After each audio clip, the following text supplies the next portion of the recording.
Happy New Year and welcome to 2026. Welcome to Netflix versus Cinema, the podcast that goes to the cinema, watches a couple of things, rates them out of 5, stays at home, watches a couple of things, rates them out of 5, and uses that flimsy method to figure out whether you should big screen or big stream. I'll say that again, big screen or big stream. Whether you should go to the cinema or whether you should stay at home.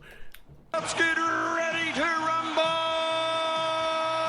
My name is Tosin and I am the host, and I'm based up somewhere as always in Bromsgrove near Birmingham. Joining me on the Isle of Wight, just about made it off the ferry, it's Shaun Harris. Yeah. And joining us from London, a London correspondent, just about made this recording, it's Holly Neslane. Hi. Hi. So, Happy New Year, by the way, everyone. yes. Happy New Year. Happy New Year, everyone. I mean, if we ever do release any video clips from this episode, you will notice that we are recording this quite early on New Year's Day. We are recording this quite early on New Year's Day, as can be evidenced by some croaky voices and some croaky voices and some bags under our eyes. And I'm only just talking about me here. Nothing to say about either of you two. So what we're going to do on this show... What we're going to do on this show is we have two things. First of all, we have a bit of a overall review of 2025, because obviously what we do is on this show, every week we ask ourselves the question, who has won this week, Netflix or cinema? And I have a friend who listens to this show, who hasn't been saying anything. He got in touch with me through that archaic method, Facebook. And he got in touch with me through Facebook. And he was like, how about you guys do something where you say, like, you know, who's won the year, and you do, like, because you have all the numbers and everything like that, and you say, overall, was it worth going to the cinema, or was it best to staying at home this year in 2025? And so I thought, I don't have time for this, so I just gave him, I have a big spreadsheet that has all of our numbers on it, all of the reviews that we've done over the last 52 weeks. And just gave it to him, and he came back with a whole bunch of stuff. Now, Holly and I went to a university called Imperial College London, and it's a university that, for those who haven't gone to it, I describe it as being full of Sheldons. So, if you ever watch, yes, Shaun, I'm glad you got that. If you ever watch The Big Bang Theory, I think a lot of people watch The Big Bang Theory and were kind of like, oh my god, look at these oddballs, and I think. There was the standard joke as looking for a date at Imperial. The odds are good, but the goods are odd. Yes, yes, that was the case. Because let's put it this way: women were at a premium at Imperial.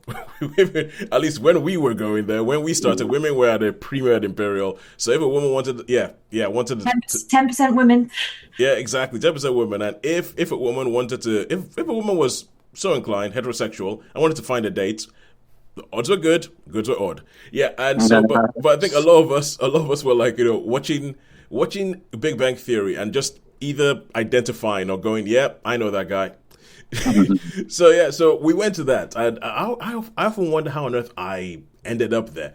But yeah, so this guy Dave Beaton got in touch with us and he gave us like a breakdown of our 2025 as a podcast. So we are going to do that. But first of all, what we're going to do is that we are going to go through a whole bunch of things that, because of the sheer volume of stuff that is on at home, we're just never going to get around to. We're never going to get around to talking about. So we decided to put cinema on pause, run through a whole bunch of holdovers from 2025, get rid of them, do a quick fire thing, tell you a star rating for them. They're available now. You could go watch them, and get them out of the way. And then 2026, we can go ahead and go in, because there's a lot of stuff coming up in 2026. We're not going to do a preview show or anything like that, but there's a lot, and you will be hearing about it as we watch it. So let us kick off with. So what happened here is that I think we all have lists of things that we've watched. Holly, I'm going to rely on you for the things that you've watched but you haven't reviewed yet. Shaun has mentioned over the while of different things that he's watched but he's forgotten about, and I have a list here of things, and Shaun wants to be surprised. Shaun wants me to just tell him, yeah, you watched this, tell us about that, and go fire away. Yeah, acapella or whatever they do, whatever. Yeah, so well, like impromptu. Impromptu. I'm putting up IMDb in the background. So I'm gonna get a timer up. Give ourselves 3 minutes for each one of these, and then fire away through them. So Shaun, I'm gonna kick off with you. And first thing up, She Rides Shotgun. Oh, She Rides Shotgun. Yeah. No, we like this. This is really good. Young girl and her father's sort of to do with the mob. It's sort of a mob type thing, and then they have to go on the run. Yeah. And she's like, to start off, he sort of teaches her, you know, a few sort of tricks of the trade, how to defend yourself, how to not run around, and yeah, I seem to remember this being quite good. Quite, you know, me and my Yeah, well, because this is one of the films that you recommended, and I was actually watching on my New Year's Eve. This is what I was watching on New Year's Eve because I was like, Shaun said we should watch this. Okay, cool. I need to watch this before. Yeah. So, yeah, because do you know what I mean? That's instant to remember. There might be some you mentioned that I think, oh, hang on, let me give that a couple. Yeah. But, well, this I thought was pretty good, really. I thought the acting was quite good. Has the little girl been in anything else? Yeah, Anna Sophia Heger, because I heard the name before, and there was a TV show called Life in Pieces that I actually really, really like. I mean, when I first saw it, I thought it was like a rip-off of Modern Family, but it's its own thing. And she played, that's the first place I ever saw her. She was like she was a young girl then. She must have been about 4 or 5. Yeah. And I was watching the film going, oh my God, it's her! It's her, because she's still quite small in this. She's maybe 12 or something like that. Yeah, something about that age, I would think. Yeah. But she's really good. She's really good in the film. Yeah. So I like this one. I like this one. I don't know if to give it a sort of high 3 or 4 as I recommended it. I suppose I better give it a 4 as it was a recommendation one. And did you get to see it? Well, things I did see it. I saw it, and I thought that this. I agree with you. I think I can see why you like this because the film. There isn't a lot of faff in this film. The film kicks off, and it's this girl waiting outside school to be picked up by her mum, and her mum never shows up, and then her dad shows up like zooming in this car, and this film it does very well in just drip feeding you stuff, and you find out what's going on as the story is going on. Almost like you find out what's going on as the girl finds out what's going on, because the dad shows up, and the dad shows up. It's like, come on, you got to get in the car. Let's go. And you can see that he's quite urgent, and she starts noticing things like the car's been hot wired, so it's not really his car. Like the window's been broken, and you go and you find out why her mum hasn't come to pick her up. You find out why her dad is a little bit estranged. You find out what's been going on, and it's a thriller film, but it really, really is based mostly on the relationship between this father and daughter. Yeah. And the final shot, the final shot of the film will break your heart.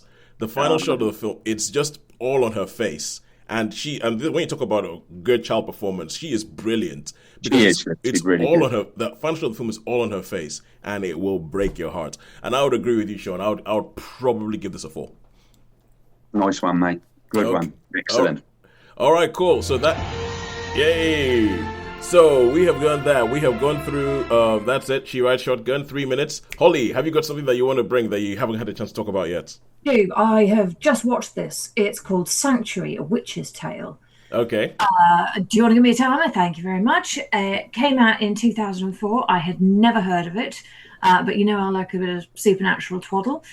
It is set in an alternative reality where witches were known about and was sort of an integrated part of society as a result of having, I don't know, done something that I've forgotten that was good.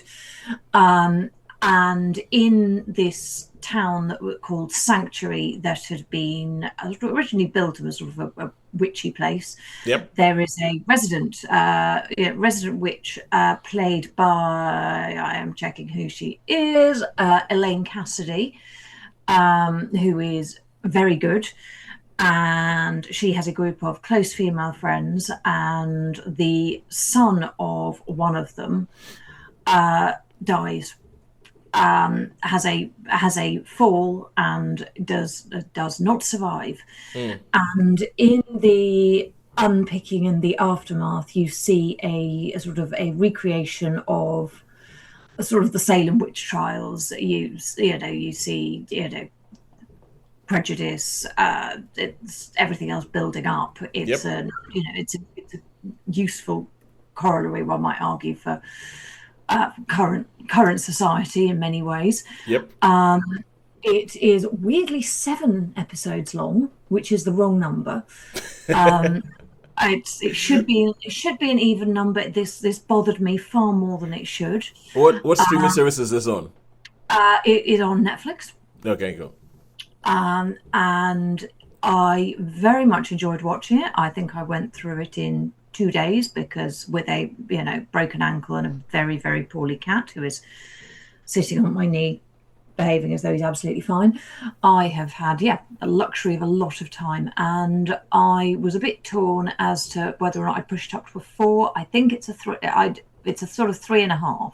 Okay. So I'm going to stick with a 3, but say it is a terribly watchable, I want to say enjoyable. I think it probably is enjoyable, but a bit thought-provoking in its way. Yeah. Give it a watch. Right. Okay. Cool. Yeah. Speaking about the half things, Dave, who did all the stats and put things together for us, he had something to say about half points. Does he approve or disapprove? Stay tuned and find out.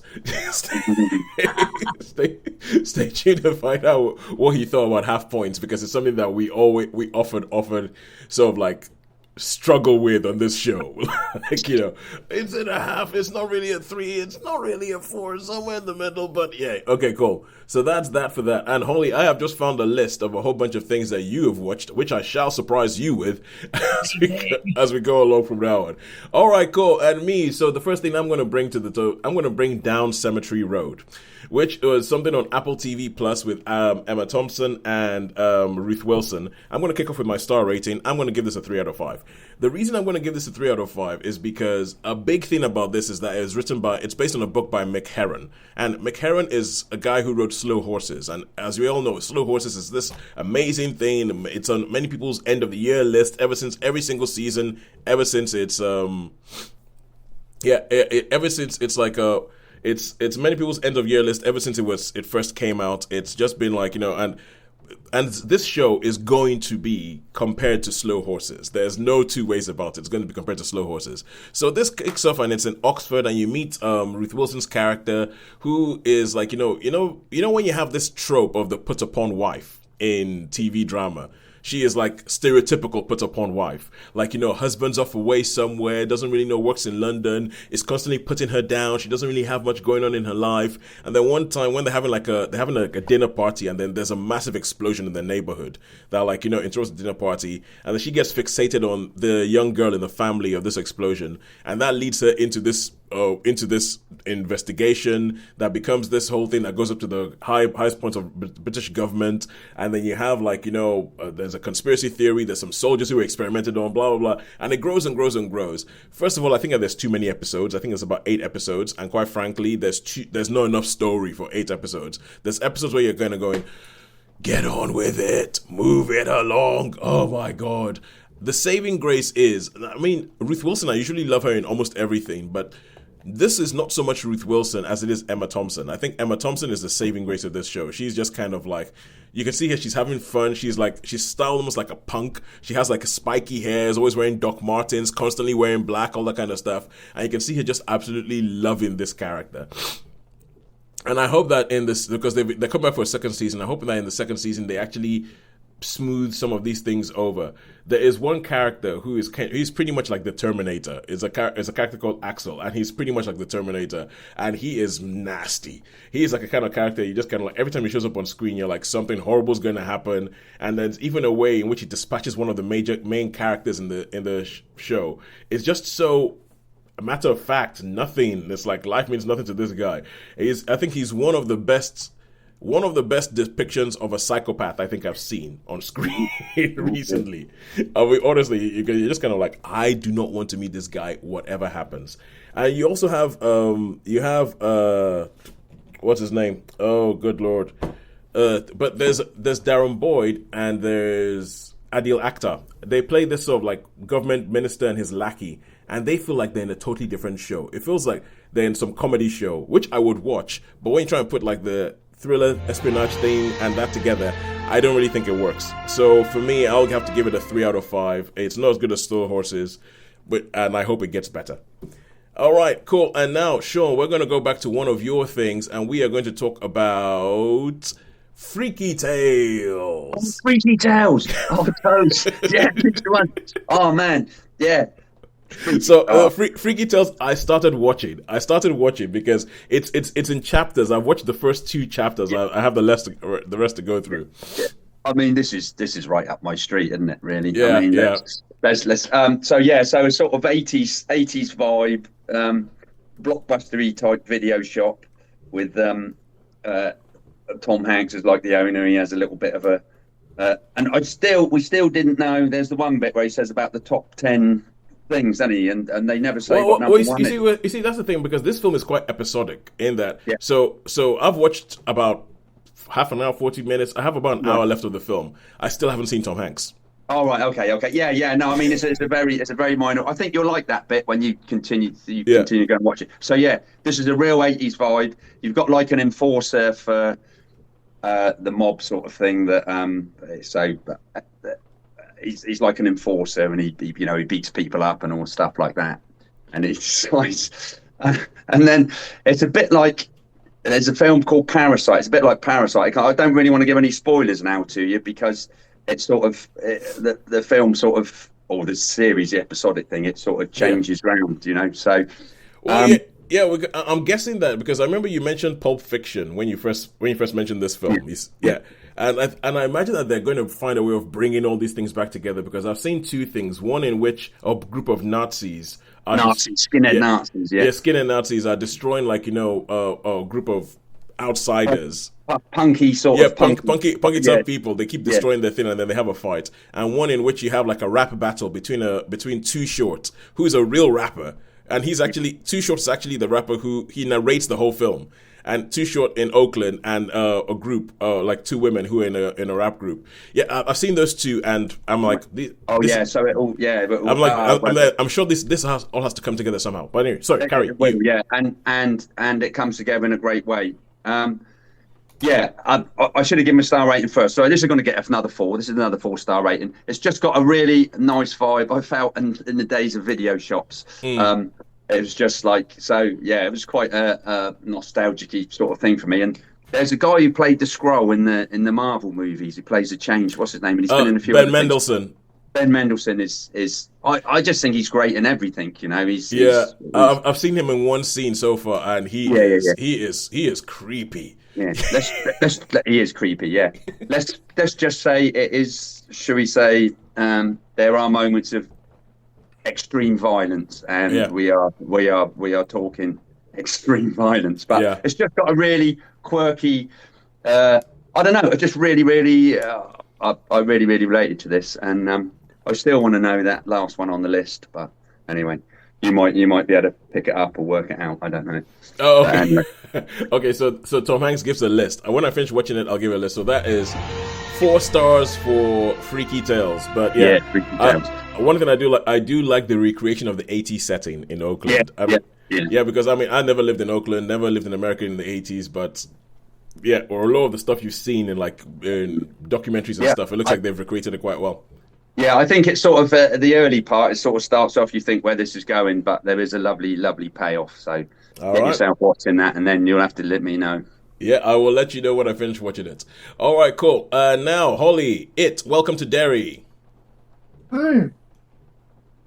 So, prequel to it.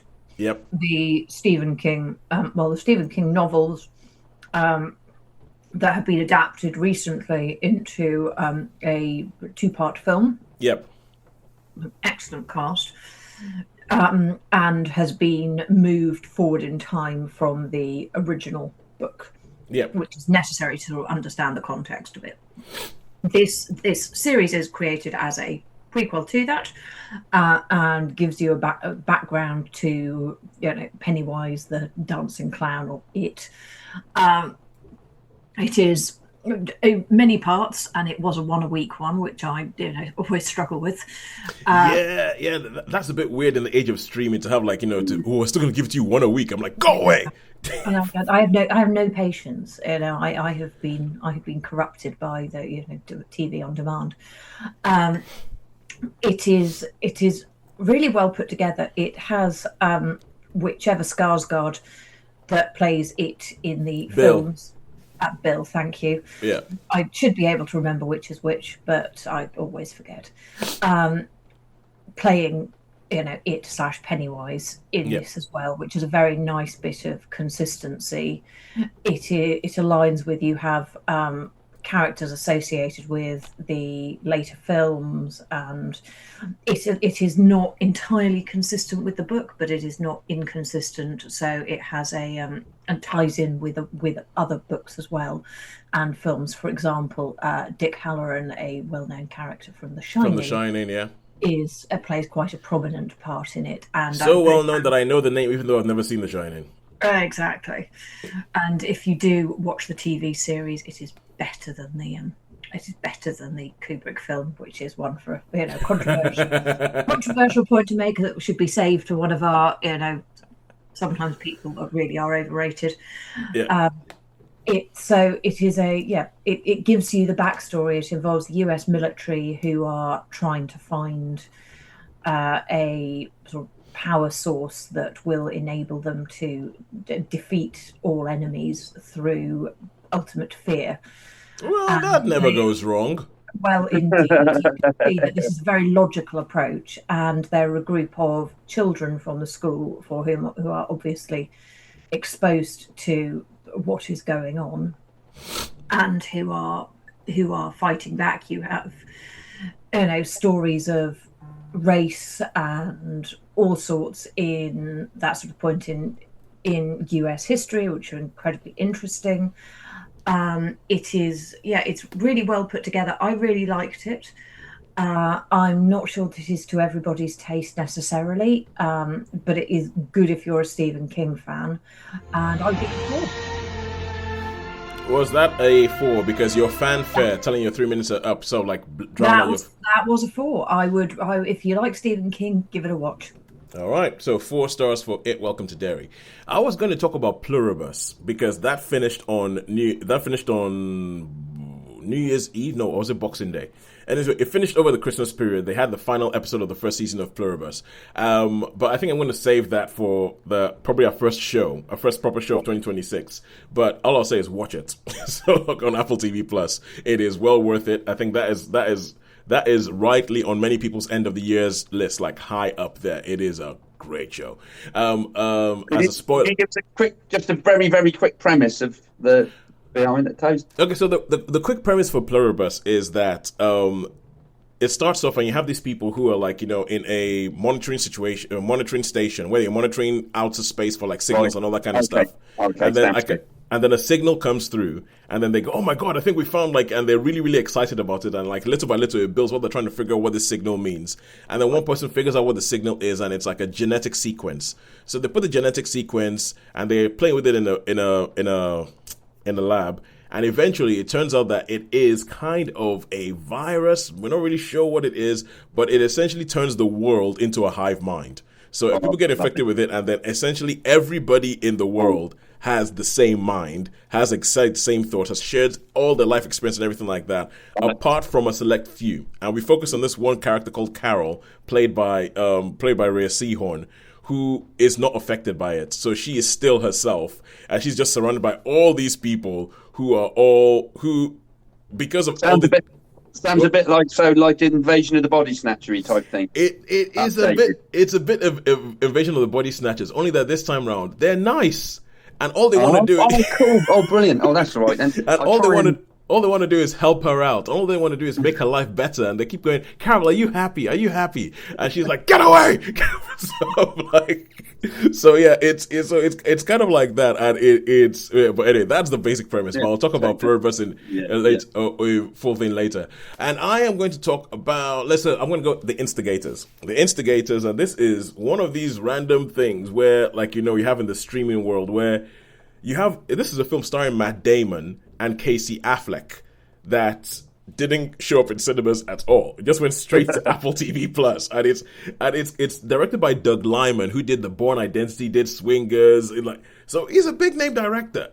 But this just went straight to Apple TV Plus, and the whole premise behind it. This is a 3. This is a 3 out of 5, and the whole premise behind the instigators is that you have Matt Damon, and he's kind of an ex-Marine or something like that, and you have Casey Affleck, who's kind of like a low-rent sort of career criminal. And they get put together by Michael Stuhlbarg, who is trying to come up with a scheme to rob the mayor's office on election night because there's going to be a whole bunch of money there. And it's supposed to be a quick in and out thing. But you all know that if this was a quick in and out job, it would not be a film. And it definitely would not be a Doug Liman film, because Doug Liman seems to sort of like, and this is kind of like, this film is almost, I would put it, the first bit of the film is like an incompetent Ocean's 11. It is like an incompetent Ocean's 11, which is, and that is just the sense of that is heightened by the fact that you've got Matt Damon in this and Casey Affleck, who were both in Ocean's 11. And it's sort of, and so it's like the job goes wrong, and then it's about what they're going to do afterwards and how they're going to go about it. And you have like Ron Perlman swanning around, chewing up all the scenery, like as this corrupt mayor who's like, because the whole idea is built that I don't think it's a spoiler, but it's like the whole idea of this film is built on the fact that the corrupt mayor is going to win the election, and if the corrupt mayor wins the election, this is how the job is going to go. And at one point, Matt Damon goes, "What if the other guy wins?" And they're like, "That's never gonna happen." Cuts to election night, the other guy has won. and that's the first thing that goes wrong with the job. And it's just like this comedic series of things that just keeps going wrong and keeps going wrong and keeps going wrong and keeps going wrong. And it has, like, you have Toby Jones. Toby Jones shows up as a lackey of Ron Perlman. Yeah, this film just has like a cast. It's one of those films which seems to be happening a lot, especially in the streaming age, of just, you have a really good cast and people show up for 5 minutes to do one thing and then disappear for the rest of the film. And it just keeps happening. You have Ving Rhames. Ving Rhames is in the film. You've got, what's his name? Paul Walter Hauser. He shows up in the film as well. And it's just kind of like, you're like, how did they, why are they, how are they making it gives you a lot of questions, but all in all, it's a lot of fun. It's almost like you can put it on in the background, ignore it and everything like that. Not anything that you've seen before, but it's the kind of film that you would have seen a lot in cinemas and maybe like in the 90s, a bit like a 48 Hours or something like that, like in the Odd Couple mismatch buddy criminal as opposed to buddy cop film. So yeah, for that, 3 out of 5 for The Instigators. That's quite funny, Tosin. You mentioned Ron Perlman and Toby Jones. They're sort of on my scale of liked and disliked actors, they're sort of higher middle sort of. So if you imagine so they're Perlman, I'm not a major fan of. Toby Jones, I think he's overrated. Pardon? As long as they're not Stanley Tucci, though, you're all right. Yeah. Well, the thing with Ron Perlman is, I think when Ron Perlman shows up, you know what you're going to get. Ron Perlman is like, he's going to be gruff, he's going to be big, he's going to be that. He might have like, a surprisingly sweet scene with a kid, but like, Ron Perlman is brilliant at what he does, and I don't think I don't think Ron Perlman himself is ever going to try and go for a rom-com. No, that's true. I think I was disappointed in him in Enemy at the Gates. I think all the way back then. Yeah. Forgive the man, Shaun. It's been ages. I know it has. I know. All right. I will. I'm not saying he's. Yeah. We know he's not Jason Clarke. Toby Jones, I think, is majorly overrated. I think. Well, okay. With this film, because this film is set in Boston, and everything like that. So Toby Jones is playing an American, and Toby Jones is one of those characters who never convinces me as an American, and I'm not sure whether it's because I've seen him in too many things being English, and I know he's English, but it's kind of like, for instance, Benedict Cumberbatch. Until Doctor Strange, I was like, you do not convince as an American, and there's just some people who I feel don't like, and I had it even in the that show with Nicole Kidman, The Perfect Couple. There's an actor who I look at and I'm like, well, you're obviously Scottish. You are not American. that might be it, because he's played a few American roles, hasn't he? He has played a few American roles in the Jurassic films and everything like that. But I never find him convincing as an American. I always think, no, you're British, be British, and leave it at that. But yeah, I'll forgive Ron for you if you like. Well, yeah, I was saying, just go watch Hellboy. Go watch Hellboy. All right, I've seen Hellboy with him saying anything. Yeah, he is, to me, Ron Perlman. You say Ron Perlman, I think Hellboy. Yeah, Hellboy. Hellboy is like is the defining role of his career. Yeah. I feel like with Hellboy, they finally found what he was put in Hollywood for. All right. Now, Shaun, we go back to you. Planet Sauvage. Planet Savage. Oh, animated 1970s animated classic. 1970s animated classic. Planet Savage. This was actually on YouTube. Yeah. With French was up. You can actually get this on YouTube. Oh man, I'd never seen this before. You'd think, being from the 70s and being that, I would have really liked that. And I've also found a thing where they talk about other animation. But yeah, I mean, so this is a story of, like, it's obviously a planet, and you've got humans, and they're really, really tiny, and they're treated as pets, and they're treated in this one girl of this alien. She takes one as a pet, and they sort of dress them up and treat them as a pet. But little colonies, little colonies arrive, and the people that dominate the planet, the aliens, they sort of go off in these little spheres. Very, very surrealistic. And then they decide that they've got to get rid of the humans, so they start to bring out exterminators, and this could take place in any era. It's not like a dated film, so you wouldn't say, oh, this could be in the future, because it's a different planet. It's a totally different planet. But it's just beautiful. I don't know why. It's just a beautiful, beautiful movie, and a really, really nice idea of. I'm not sure if it was supposed to have some political message. I assume it was back in the 70s there. Back in the 70s, when cinema meant something. When cinema, sorry, I'm marking back. I'm getting to that age now, Toes, where, I think, and I do think, when I think back to some of the 1970s, stuff in the 1970s, I just think, do you know what? There was some really, really interesting and innovative, and I guess it was a change from the Hollywood system, wasn't it? I guess it was a change from the Hollywood system. So, but yeah, I should have given the ratings first, like you said. I'm going to give this one a 4-star. I mean, I've been really lucky today with your choices. Thank you very much. Oh, no problem. So I'm going to give this one a totally 4 stars. The animation is absolutely lovely. The I don't know. It's just there's just a lot going on. There's a lot going on in this film. So I'm probably watch it. People watch it and go, do you know what's so good about that? But it is something that I missed when. Yeah, I mean, the fact that it's French and that it's 70s and it's animated, I'm expecting it to be a bit trippy. Yeah, a bit trippy is the word. Yeah. So it's a bit trippy, but the ideas are really, really good. How they actually go off to so when they what's the word? What can you do? So when they procreate, when the aliens have to go somewhere else, and that gives the humans a chance to. Oh yeah, the humans become really. You ever seen remember Love, Death and Robots with the people in the fridge? The people in the fridge. Yes, remember the people in the fridge. Yeah. So that's what happens with the humans. Okay. And they have got a name for them, but I can't think of it offhand. So good one to watch. Fine, so far, it's not one I carry on with.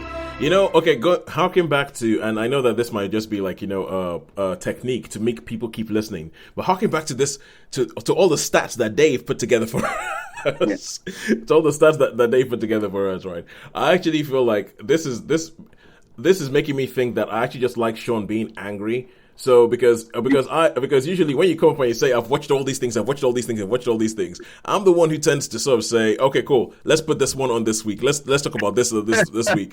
And I'm beginning to think, see, there's all the things that I've said, no, Shaun, keep that for later, have all gotten 4 stars. I'm beginning to think that what I actually do is I actually go, no, I want to hear about the one Shaun hates. There's bound to be one. I want to hear Shaun talk about the remake of 3 Men and a Little Baby that stars Jason Clarke, Stanley Tucci. That would be Jason Clarke, Stanley Tucci. I know there's another one who's right up there. I can't remember who it is. I can't remember the third person Shaun hates.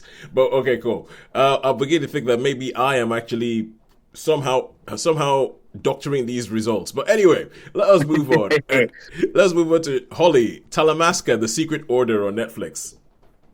I am going to give that a 3-star. Okay.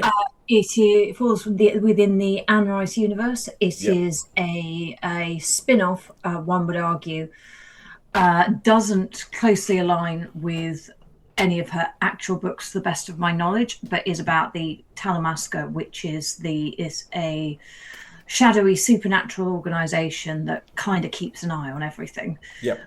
With generally unknown purposes, and there is a young man, I think. Shows how much it imprinted on my body. And there are deaths, and are things vampires, are things whatever. People are varying levels of psychic and all sorts. It's a nicely watchable bit of TV. It's one of those that's not going to change the universe, but I'm fairly sure it's already been greenlit for a second series because, as it turns out, has Sanctuary with a episode 1 due in 2026 this year. So it's something that they think will fall successfully into the overall marketing thing. Interview with the Vampire was a success. The Mayfair Witches have been a success, though. But this really annoys me. This is the thing that I don't get about this. So Anne Rice at the moment, as you said, Mayfair Witches, the three things that they're making up: Mayfair Witches, Talamasca, and Interview with the Vampire. Those are going concerns, but they're all in different places. So these are things that all feed into each other. But Interview with the Vampire, I mean, over here you see it on BBC. I think it was an AMC thing. Talamasca is Netflix. Mayfair Witches, I don't even know where that is, but it's also very difficult to track down. It's on one of those random things like MGM Plus or something like that, and and I'm like, so why are you doing all this Anne Rice stuff when you can't actually put it together? But never mind. Anyway, sorry, carry on. It's very weird. I mean, I find the adaptations irritating, particularly as I've complained about it before, Mayfair Witches, because there's a load of stuff that's just really wrong, and I find it morally offensive for a book that I really like, albeit it is like 2 inches thick. So there's a lot to condense into one series. I think actually Talamasca stands a lot better than the Mayfair Witches do because it's not got a book that it's fouling up. Likewise, I think Interview with the Vampire, which I didn't particularly love. Okay. So don't. So Talamasca is not based on a book. No, it's spun off. It's an adjunct. So it's within the Anne Rice universe, but they decided to make a whole new thing. They decided, you know what? Yes. Anne Rice wrote a whole bunch of things, but we think we can write something better. I think Anne Rice is involved in it, but in fact, I'm sure she's involved in it. But it's sorry, she's not dead. No. Oh wow. Oh, sorry. I'm fairly sure she's not dead. Sorry, Anne Rice. She's had an interesting sort of life career trajectory as she was raised Catholic, then lost her faith, and that's when she wrote all of these books. Then she rediscovered her faith and started writing some quite religious books. Okay. And then I think she may have lost her faith again and started writing the. I'm not entirely sure of all of the timeline for that. All right, but with the kind of show that we're doing today, we're going to move on. We're going to move sometime. Vaguely interesting conversation. Not for now. Okay, cool, good stuff. And now I am going to go to. Okay, I think we're going to do. We're going to do one more thing each, after this round. So, okay, and I'm going to talk Chad Powers. So, Chad Powers, this is on Disney Plus, and it is essentially, Shaun, you might like this, because it is about a guy called Chad Powers. No, it's a guy called Russ something, played by Glenn Powell. And he is like a college football star, a college American football star. And it starts off at the beginning and he's like, big, but everybody knows that he's like this big, brash, annoying character. And they have this big game, which is supposed to be his big game with the scouts and everything. It's going to be like his path into the NFL. And he makes for American football, a catastrophic error where he thinks he scored a touchdown, but he doesn't score a touchdown, and he does this big fumble. It's on national television. Everybody knows him, and he's like Russ Jenkins or something like that, and everybody knows him for this thing, and that's his thing. And then you go forward like a couple of years, and he is kind of like a B-list celebrity. He's the butt of jokes. There's Halloween costumes of people dressing up and it's called things like, stupid football player. That's the name of the costume, but it's obviously even down to the tattoo that he has. And there's a college football team that has lost their quarterbacks, and so the coach says, "I'm going to hold tryouts for quarterbacks." And I think for an American, this show makes a lot more sense. And I think for Shaun, someone like you who understands the way American football works, in the States, it would make a lot more sense because you understand the pressure, like the fact that there's this university football coach, and even though he works for you, he's not even in the NFL. He's really well paid, and there's all this pressure, and there's all these people coming down to him going, "You better win the game this Saturday," and this, but kind of stuff. And it's like, and so he holds open tryouts, and this guy is kind of like, you know what? I've still got it. So his dad works on film sets, like doing makeup and all that. He steals some of the makeup stuff from his dad, and he goes to this university, puts like prosthetics on his face and everything like that, and he creates this character of Chad Powers, who's like a little bit down south, like hick kind of bad. And he goes in there, and everybody's, "Oh my God, he's amazing! Chad Powers is amazing! He's revolutionized the team." And so it becomes one of these shows where it's all about this guy running this secret identity in the background, and it's about when is he going to get found out. And there are a lot of coincidences that have to happen for this thing to continue. Like he randomly meets this guy who is like this I think he even says to himself like a gay Indian guy who's the mascot for the team in this university that he goes to. And that mascot for the team happens to be really good at doing makeup. And that guy decides, you know what, I'm going to help you create this ruse, even though if this ruse is discovered, it might destroy the team that I love. And like, you're like, okay. Okay. So do they have to make him look younger, Toes? Do they have to make him look younger? Well, this is part of the thing. The thing is Glenn Powell, and Glenn Powell doesn't particularly look old anyway. I mean, you saw him in The Running Man. So it's like, he doesn't particularly look old. And some people might argue that the prosthetics that they put on don't make him look that different. Right. But I feel like they put teeth in there and everything like that, and I think it's just about on the edge of, but it's essentially it's the kind of thing where you expect that sooner or later this thing is going to come to light, and sure enough, sooner or later it does come to light. The first series ends in a very, very, it's an interesting decision for them to end it where they end it. Right. But the way they've ended it, it's kind of like the story isn't finished or anything like that. They're gonna have to come up for a season 2. And seeing as how long are the episodes and how many? There are 7 episodes, and I think they're all half an hour. Oh right, okay. Because sometimes that's quite good, half an hour. Sometimes half an hour ones are good. I'm telling you honestly, man, if I was going to ask for something in 2026, it's more half-an-hour shows. Because show that's half an hour is like a blessing nowadays. Yeah. It is like a blessing. It's like God has smiled on you if you find a show that's half an hour long. So yeah, I would give Chad Powers a 3 out of 5. I mean, I think there's a few too many coincidences to make the whole thing work. And Shaun, finally for you, 13 Days.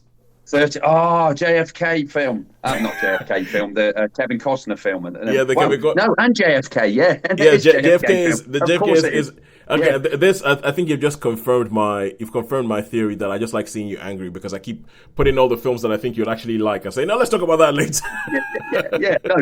This is great. This is about the Cuban Missile Crisis. I think it's quite an old. I'm not sure what year it is, but I think it's an old film. I remember when this came out. Yeah. I didn't see it when it came out, so it's the first time. And I mean, it's a Cuban Missile Crisis, and they've got. And I quite like some of these political films because it could have gone. Really, what's really, really interesting here is you got the Hawks, the generals and all that. That come on, let's get in first strike. Let's take out early. Let's doing that. And you've got Kennedy that is sort of being quite restrained, and you've got Costner that's like.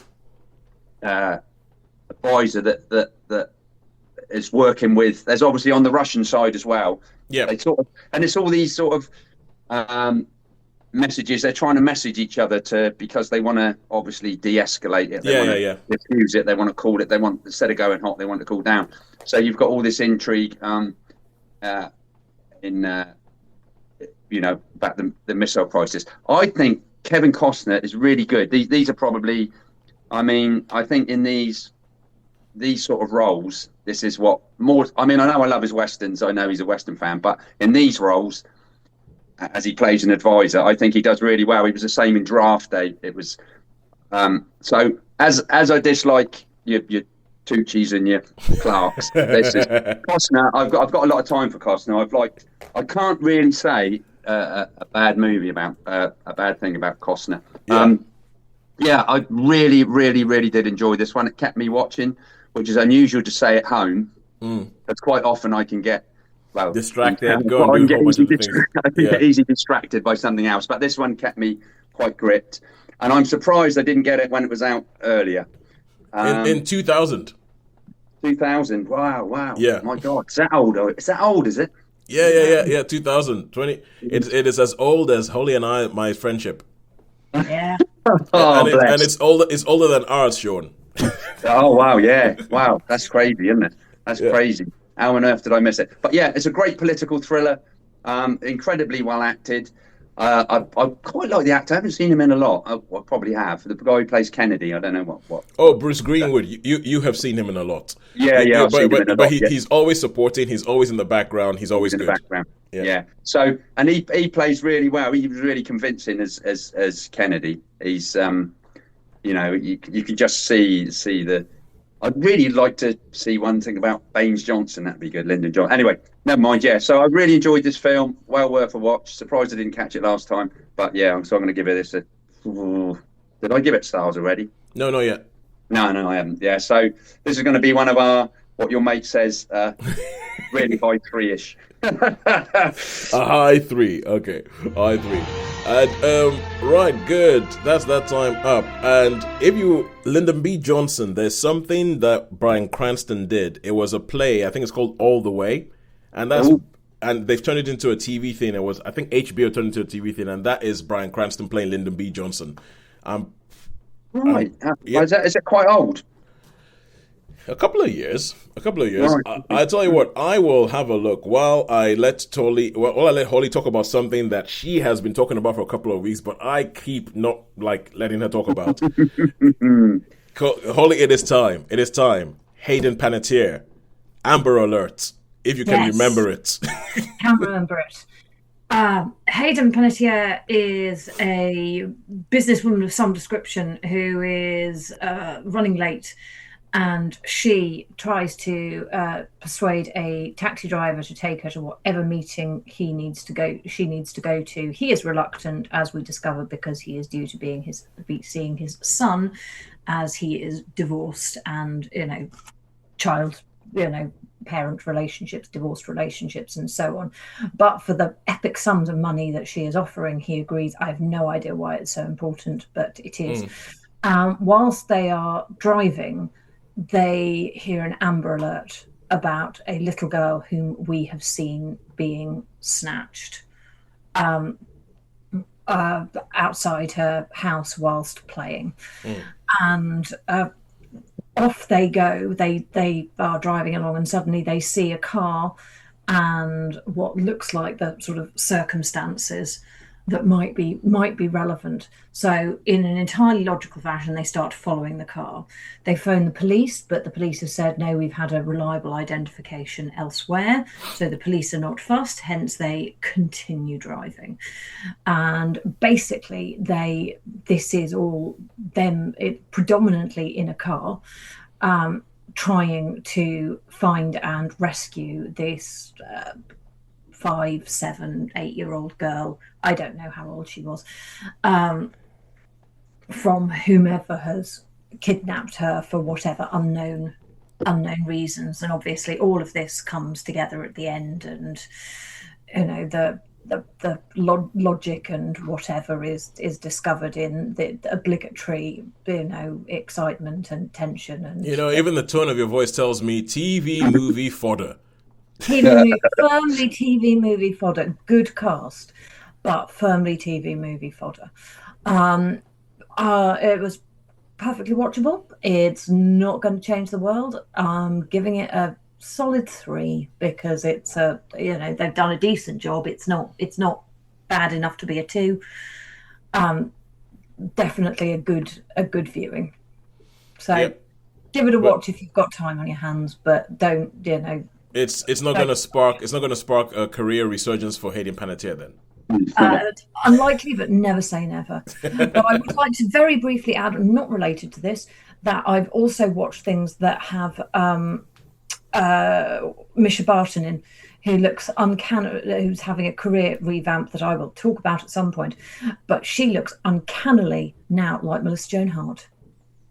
Misha Barton? Good God, that's the OC. What's she been doing? I'll tell you. Lady detectives. I'll tell you what. Okay, speaking about people from that era and everything, I watched a film called Shiver Baby, which was on it had been on my list and it was Channel 4. It was going away and I had to watch it, and it had Diana Agron in it from Glee. Wow. I know. I was looking at. She looks. Is that?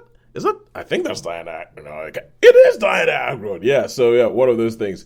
Misha Barton. Come back, naughties, bombshells. All right, cool. And now for the final thing we're going to talk about, I am going to talk about a show that I think will never make it onto an actual show because I keep finding other things I'd rather talk about. It's a show called The Assassin on Prime Video. And this is from I think it's Williams Brothers. They're the guys who did The Tourist on the BBC, and they also did Boat Story. And I remember I really liked Boat Story. I thought The Tourist was overrated. And this is them back in them doing something that I think is a little bit overrated. I would give this I think it's a 2. I mean, at most it's a 3, but I think it's a 2. So essentially, the whole idea behind it, and it's a shame because I like the basic setup, which is that Keely Hawes. When the show starts, you find this young woman who is an assassin going through this house, killing a whole bunch of people. Shaun, if you remember The Villainess, the South Korean movie, The Villainess, that kicks off with this sort of like, it's a bit similar to that, where it's just going through this place and killing a whole bunch of people, and it shows her that it's a woman. And then at the end of it, she looks at a pregnancy test and she goes, "Oh crap!" And it shows her that she's pregnant. Then you jump years later, and it turns out that you now meet Keely Hawes, character who is hiding out somewhere in Greece, and she has a strange son who is played by Freddie Highmore, and he comes back in to sort of like trying to get back into her life, and she's like, go away, and then because of things that's related, he comes back in, so people are looking for her. They end up massacring a whole Greek village because they're trying to find her, and then they both go on a run together. And she meets his fiancée, who is somehow involved in this plot in ways that never entirely make sense. Alan Dale from Neighbours and all those other things shows up, and he's in it as well. And then there's like an Australian thing, and blah, blah, blah, blah, blah, blah. And my problem with this is, like, I felt like it is too long. It drags. I think it's only 6 episodes, but it drags at 6 episodes. And I feel like there's too many. Like, the big thing is, so she meets his fiancée. She meets her son's fiancée, and somehow her son's fiancée is involved in this whole plot thing in a way that I don't think they ever fully explain. They never explain it. It's just kind of like, no, I'll be fine. Just stop thinking. and I'm like, but how is that? That's a bit convenient, isn't it? Isn't it convenient that you went there? Wait, okay, you've just driven across a border between I think it's Albania and Greece or something like that, like 2 or 3 times with no problem. How did you do that? How did she find out? How did she find out where he was? Wait a second. And then Gina Gershon shows up. Gina Gershon is in it as well, and I'm just kind of like spending so much looking at this and going, I don't get any of this. This doesn't make any sense to me. And so I was really, really disappointed because I quite like Boat Story, but I did not think, and I love the idea of Keely Hawes kicking ass as some sort of assassin, but I did not think this held together. I did not think this held together. You sounded like me there, Toast. I love that, man. No, honestly, I keep trying to say, okay, I'm going to talk about The Assassin this week. I'm like, no, I'm going to talk about something else because that just ended up annoying me. It just really ended up annoying me. All right, cool. So that is all we're going to talk about. For those, that's us getting through a bit of a backlog of things that we are going to talk about. But now let us get onto the thing that we've been trailing, the big anticlimax. We're talking about our numbers so essentially, I have a friend, Dave Beaton, and he got in touch with me, and he said, Hi, Tosin, Merry Christmas. If you haven't recorded your final Netflix Cinema of the Year versus Cinema of the Year yet, I think you should introduce a new annual feature where you take the average streaming score of the year and compare to the average cinema score for the year to see who truly wins. And I was like, I like that. I think that's good. A great idea. But because Dave went to Imperial, and as I said, that place was full of Sheldons, and his mind works like this, he went on going, the weekly winner depends on what happens to be out that week, but a yearly average winner would give a genuine insight into what is more worth our time. Perhaps while you're at it, if you have the data to hand, some other stats like the percentage split of different ratings, like 70% of a cinema views are 3 stars, 20% are 2 stars, blah, blah, blah. And he goes on with the whole thing where he breaks down exactly what he thinks we should do with the stats. And I just went, you know what, Dave, here is our spreadsheet, have at it. And he took it, and then 10 minutes later, he sent me back this thing saying that, okay, the big headline of this is the average ratings in 2025, the average ratings that we gave cinema versus the average ratings that we gave streaming. So I'm going to do my whole big thing. It's like, who do you think won the 2025, cinema or streaming? Oh dear! I'm gonna have to go. I'm gonna say, because that's where my heart lies, I'm gonna say cinema. Yeah, me too. But mostly because we're more likely to opt to go to see something in the cinema that we think will be good, and we are more tolerant of rubbish at home if we're me. Good logic. Good logic. Okay, all right. So the cinema average for 2025 was 3.426. The streaming average for 2025 was 3.396. So, so cinema, we're talking minor percentages. Wow. Yeah, but cinema still comes ahead, and then he dives a little bit deeper. Into this, and I think this goes a little bit into why cinema. I think some of these stats it might be stats, but I think they answer the question of why cinema. Like, why cinema nowadays, where you're talking about Netflix buying Warner Brothers and everything like that. This is going to become a big existential question. It's like, and it's the question the cinemas are going to have to answer. Why do we have cinemas when we could have the convenience of watching things at home? Why? And he says the highest ratings that we have. So we had 5-star ratings for Nosferatu, for Hard Truths, for I'm Still Here, for Dogman, for Wicked for Good, and for Kill Bill, the whole bloody affair.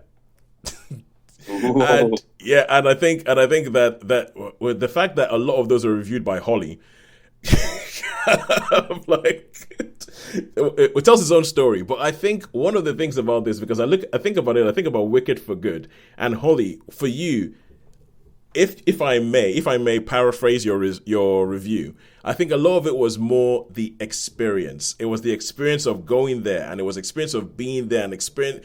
And that is the idea that you don't get that with being at home on your own. You don't get that experience of experiencing it with a whole bunch of other people who are going through the same thing that you're going through. And I think that's a big thing as to why cinema.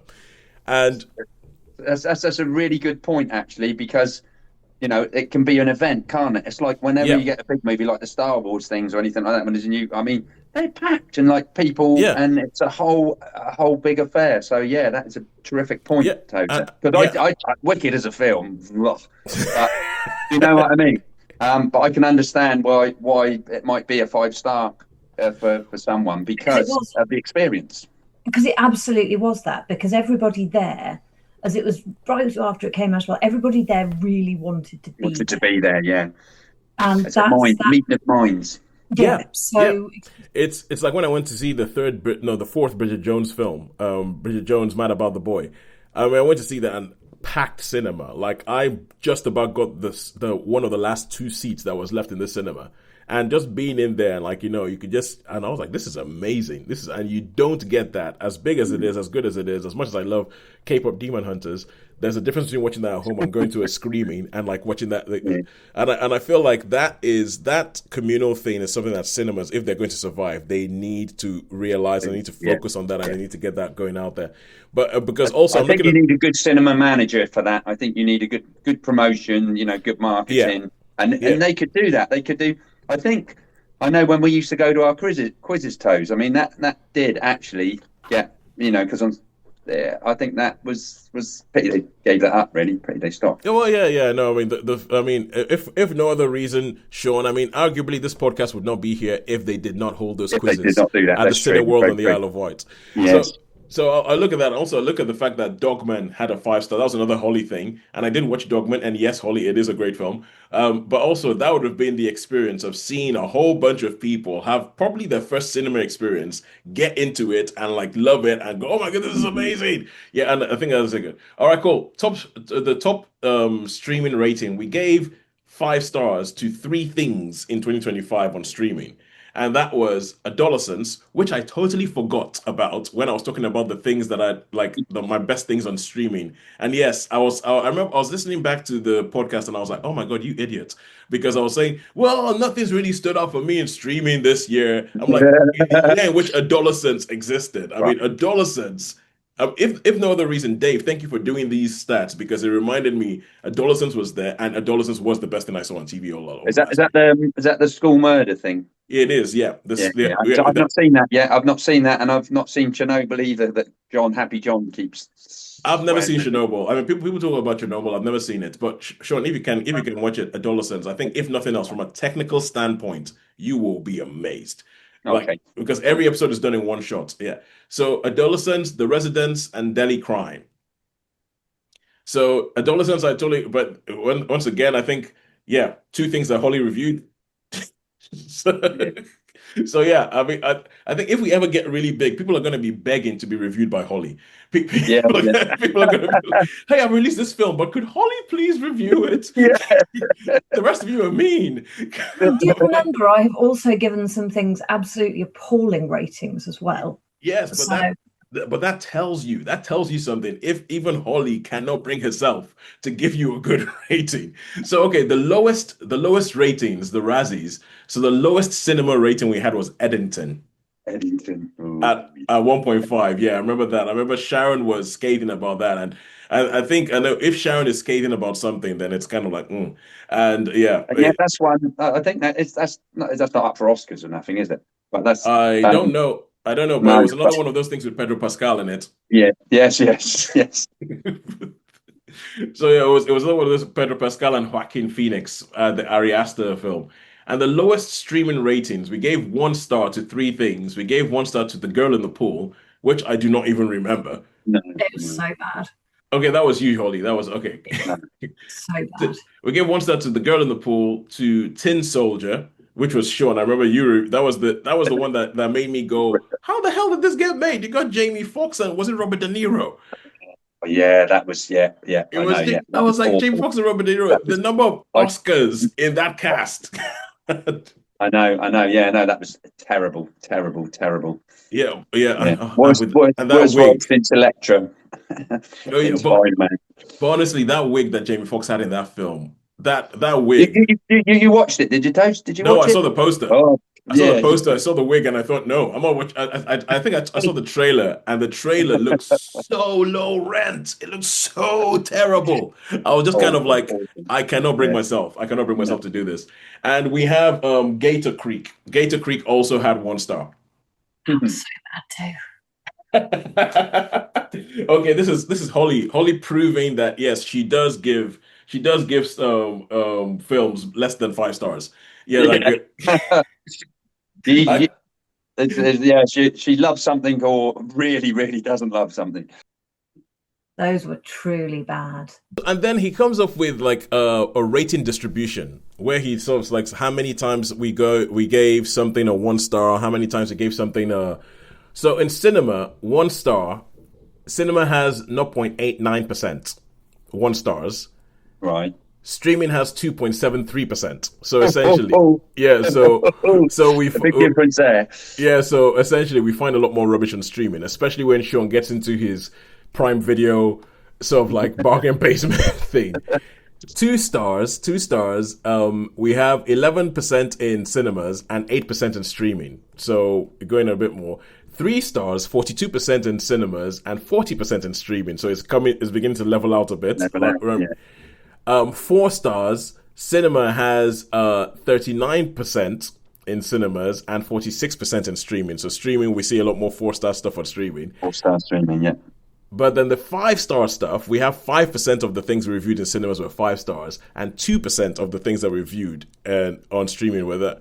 So he points out that like, you know, streaming skews more positively. There's a higher share of streaming shows are rated 4 stars and above. That's 49% of streaming shows are rated 4 stars and above, compared to cinema releases, which is 44.7. Cinema has more outright disappointments. It's like, and I think that does, it makes sense, because I think with cinema there's a bit more of a risk. I think when you're streaming on something, there's more stuff you can look and everything like that to see whether you would like it, and then the algorithm says, well, you like this, maybe you like this, that kind of stuff. And it's like, yeah, cinema has more outright disappointments. 12.5% of shows cinemas are 2 stars or below, versus 10% for streaming. Cinema has more top tier films. Like, you know, it's 5% or 5 stars versus streaming at 2. And I think that kind of tells you and I feel like it's about that sort of experience thing. It's like cinema, you have the highs and you have the lows and you have the this and you have, where streaming is kind of like almost a bit more flattened, so to say. Because I guess you can be a bit more choosy, can't you? I mean, sometimes you can spend 3 hours just looking through stuff to what to watch. Yeah. You know, so there is that's the thing. But, and also, like you say, with the cinema, you're not really sure once you're in there, you know. And I think probably some of those unlimited screenings or secret screenings. I remember Kneecap did really, really bad. And Kneecap. Kneecap. You and Shaun were not too taken by Kneecap. Yeah. So you know, so you are taking, like, you're exactly right, Toes. It's the experience of going to the cinema. Is the experience of going to? I still enjoy it. I enjoy the whole trailers and the. Do you know what I mean? I go in. Sometimes I think, oh, should I go in? Should I go in? And I'll go into the cinema and I'll sit down, and then I go do or whatever it is, and I'm like, that's how I remember it, and I become really sort of nostalgic, even though they haven't got the curtains and things or the plastics, but it's just sort of. Oh yeah, here we go. You know, get your hot dogs in the foyer. Well, but the thing is, I agree with you that I think, and I feel like they need to. This is the thing. I feel like cinemas are in this situation because they got lazy. They got lazy, and they thought like, you know, people love us. We're always going to be the show in town, and streaming is challenging them and making them actually realize, oh no, we need to remind people why they need to come in. And I feel like it is that experience, because his final thing is streaming is safer in that you have a higher chance of finding a good show, but cinema is wilder on the extremes, i.e. very high and very low rated films, and as a result it just edges out Netflix and Friends on average rating and is the overall winner. So cinema wins 2025. I'm sure we're all happy about that. Maybe we should give the stats to Netflix and say, look. And I feel like it's kind of like, for me, I feel like the high of watching a film that you end up loving in a cinema is so much higher than what you do when you watch something that you love at home. And like, I think, like, I remember like watching Sinners or watching Weapons in the cinema this year and just kind of going, oh my God, and the last year going, oh my God, this is amazing. I mean, even Predator Badlands. I remember watching Predator Badlands and just being in the cinema going, this is great. This is amazing. And it made me wish that I had seen Prey in a cinema, because I saw Prey at home because it was only released on Disney Plus. And I feel like it's that experiential thing. It's the difference between this is it. It's the difference between listening to your favorite band on a tape at home and going to a concert by that favorite band.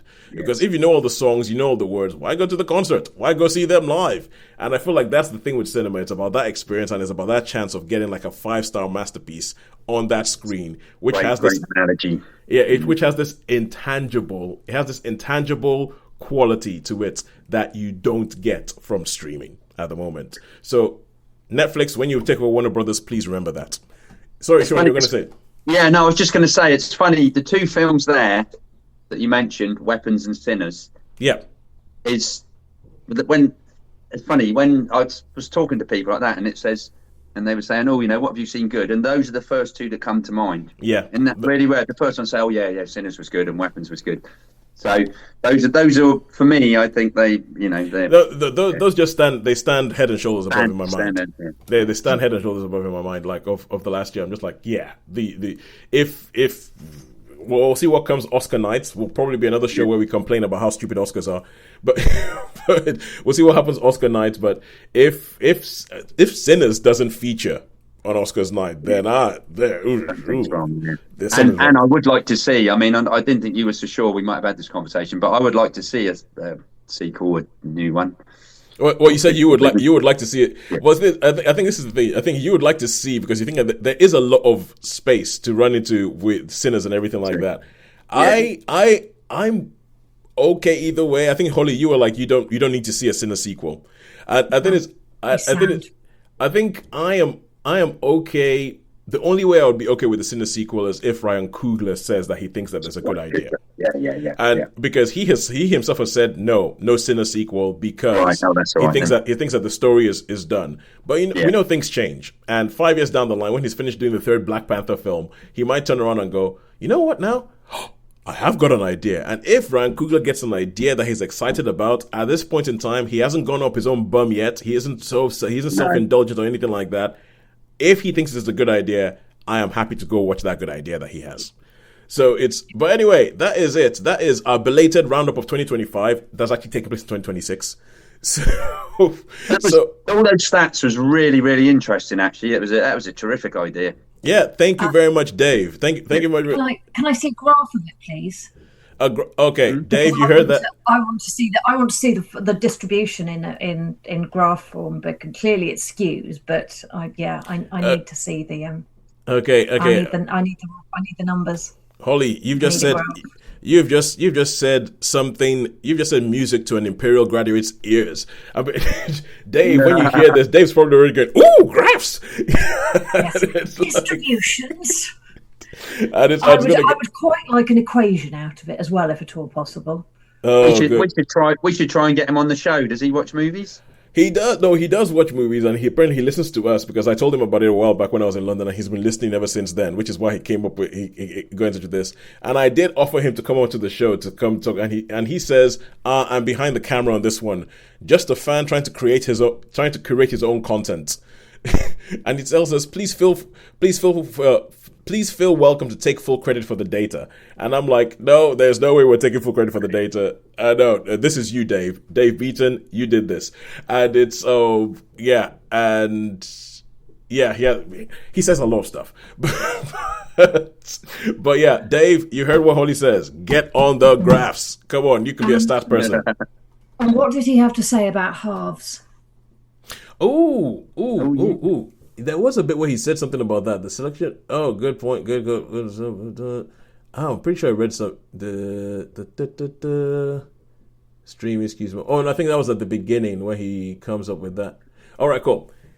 He says, perhaps while you're at it, if you have the data to hand, some other stats like the percentage split of different ratings, like 70% of your film reviews are 3 stars, 20% are 2 stars. Like a year in review, or like, a Spotify Wrapped. So Netflix versus cinema Wrapped for 2025. I think those stats will show that 70% of ratings are 3 stars, which is natural when you look at the cinema, like the IMDb ratings for most films being between 6.5 and 7.5. And perhaps that might encourage you all to give a decimal in your ratings. A 3.1 versus a 3.9 is a world apart. Yeah. Especially as you seem to all take the floor of the value rather than the rounding, i.e. a 3.5 always becomes a 3 rating rather than the more natural 4, meaning that you have very few star ratings because you are not rounding, very few 5-star ratings because you're not rounding. And he's right, if we were rounding up, because I remember I think I gave Sinners a 4.9. I was like, which pretty much is a 5-star film. It's like, anyway, I thought I might as well give all my feedback at once. Love the show. And because I met him, yeah, I'm happy to go with decimals. I'm always happy to go with decimals. Yeah, we could go with decimals. And I think he says something where he says that he rounds, that in his numbers, he's like, of course, rounding would usually have been a 2.5 would round up to 3, but he feels that the sentiment of a rater when specifying a half star would be better for you to round down than up. So if you say this is a 3.5, it's a bit weird to say, okay, that's a 4-star film. It isn't. It's in your heart, it's probably close to a 3. And it's like, that's what he has to say about that. Thank you for that catch, Holly. I totally forgot I said I was going to do that.